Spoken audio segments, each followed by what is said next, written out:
Welcome back to Election Week Self-Regulation Practice. This is day 5. We touched on this yesterday a bit, but we're going to dive in deeper to something called opposite action.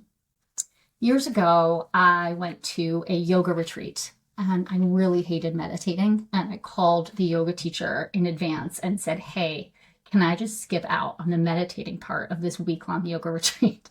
And she said no.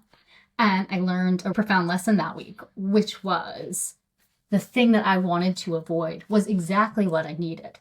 Leaning into the discomfort rather than running away from it was the whole point.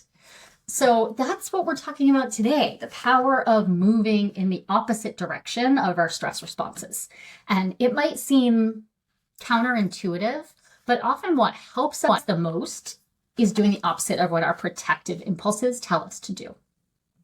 So I'm going to give you a couple examples of how this would work. When anxiety makes you want to collapse, sit all the way up, lengthen your spine, right? When overwhelm makes you speed up and you're going so fast you forgot where you put your coffee cup, slow it down, take a pause. When dread makes you freeze, a gentle movement.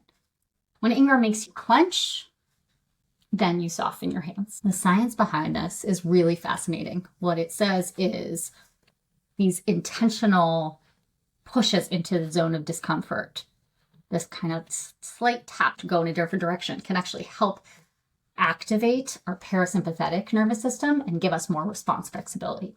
So try this practice when you notice tension in your body, when you're stuck in a stress response, when you can't get out of bed first thing in the morning because you're reading headlines. Speaking of opposite actions, when election stress makes us contract, hunch over, hole up inside, we could always just do the opposite. Step outside, look up at the sky, feel the fresh air, and remember there is a world beyond the headlines. Sometimes the most powerful regulation tool is simply choosing to expand your view.